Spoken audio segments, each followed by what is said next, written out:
Assalaamu calaykum. Kulanti wacan oo wanaagsan saaxiibayaal. Ku soo dhawaada maalin kale iyo taxanaheennii. Ugu horreyn waxaan kaa codsanayaa inaad muuqaalka like saarto siduu dad badan u gaadho.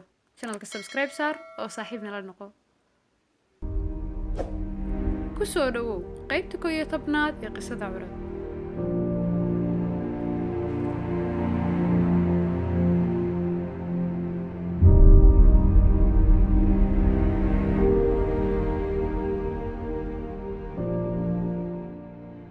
Waxaan noo bilowday toddobaadkii sugitaanka walaalahay. Inta aan ku guda jirnay waxaa dhacay dhacdooyin badan, laakiin waxa noogu muhiimsan ee aan ka soo qaadan karo ayaa ah inay mar qura guriga ka baxday maamada oo markii dambe laga war helay inay u safartay magaalo kale oo dalka ka mid ah. Anigu dadka ku baraarugay maqnaanshaheeda ayaan ku jiray. Haddana markaan xuuraansaday waxaan ogaaday inay magaalada oo dhanba ka maqan tahay. Dadka ehelka ah qaarkood waxaa loogu sheegay safarka maamada inay aaday walaalkeedoo baadiyaha ku xanuunsanaya. Laakiin xaqiiqadu sidaas way ka duwanaan kartaa mar haddii ay safartay iyadoo aan si wacan uga dardaarmin guriga iyo hawlihiisa.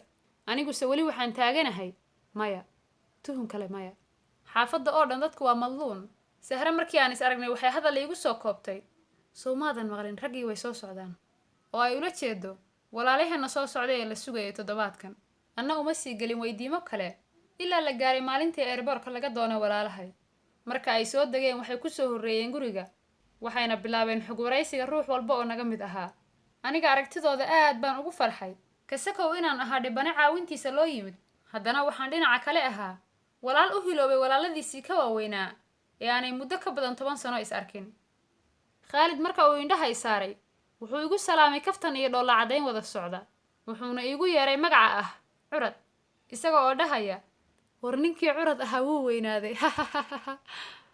Ma moodaa in qisadaydan ay dhaxal siisay magac iyo taariikh gaar ah oo la igu wada xasuusto. Si walba oo ay ahaataba waa xaalad daran oo ruux kasta baraysa halisaha ku xeeran nolosha bini'aadamka. Maalinkaas iyo habeenkiiba waxaan ku wada qaadanay soo dhaweyn iyo ka sheekayn waxyaabihii dhacay.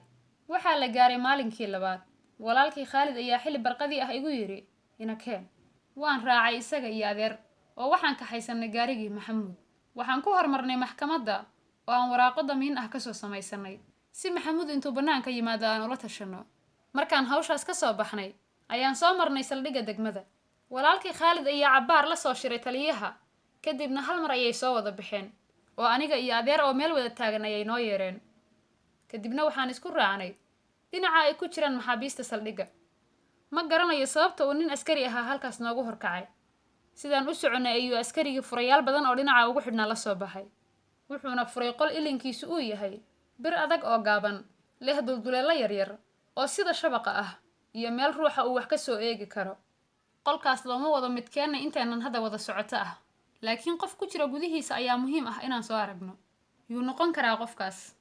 Waa su'aasha igu taagan inta uu askarigu la xarbinayo iridan adag furideeda.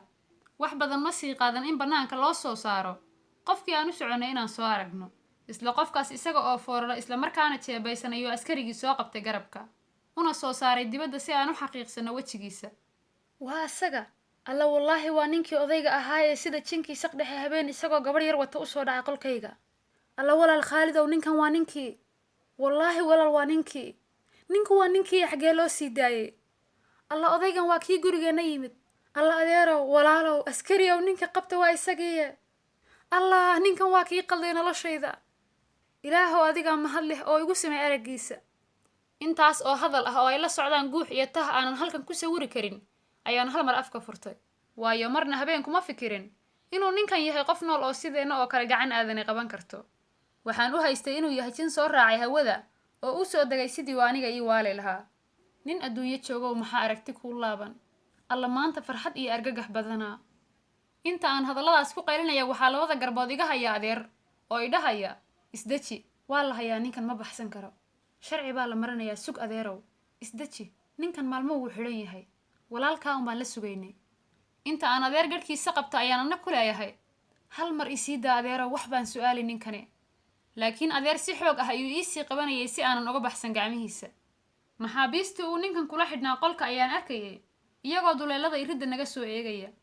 Kullay ma aqaano sida ay noqon doonaan. Markaa ninkii la xidhnaa ku tilmaamay jin hawada ka yimid.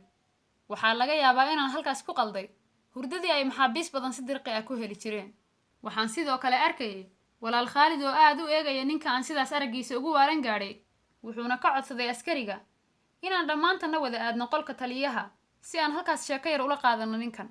mar hadduu Khaalid intaas yiri oo laga aqbalay, waxaan noqday qof yara xasilay, waxaana beegsanay dhanka xafiiska taliyaha oo isna noo diyaar garoobay. maxbuuskan waa Qaas, wuuna ka duwan yahay eedeysanayaasha kale ee ku jira saldhigga. de ahaan waxaad moodaa inuu u weynaa inta uu la xidhnaa, haddana kiis ahaan wuxuu u egyahay qof u dhexeeya jin iyo insi. xitaa askarta sida insiga caadiga ah oo kale uguma waji furnayn inta uu agtooda joogo. talow ninkani muxuu ahaa? mar haddaan anigu helay odaygan, waxaa hubaal ah inaysan fogeyn gunta qisadaydan, laakiin wax kasta waxay ku xidhan yihiin sida uu uga xog warramo ama uga run sheego. waayo hadduu qisadan ku daro wax yar oo been ah, waxa ay qaadan kartaa inay yeelato weji saddexaad oo ay nagu sii adkaato inaan fahno natiijada aan wada sugayno. sidaa awgeed waxaa muhiim ah in waraysigiisa aad looga taxadaro.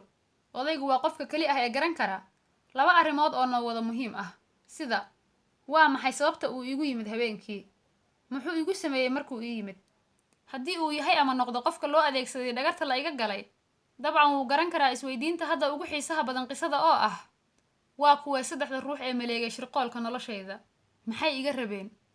haddaba markaan wada tagnay qolkii taliyaha oo aan wada fadhiisanay kuraastii, ayaa walaalkii Khaalid wuxuu taliyihii uga warramay si guud qisadayda.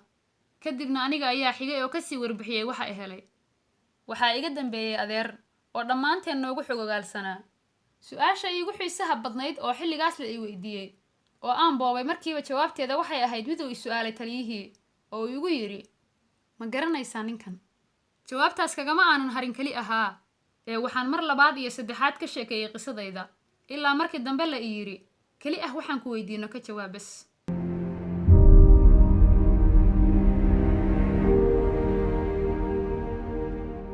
waxaa la gaaray waraysiga odayga maxbuuska ah oo ah kan ugu xiisaha badan ee macluumaadkiisu yihiin kuwa aysan dadka qaar xamili karin waxa uu sheegayo.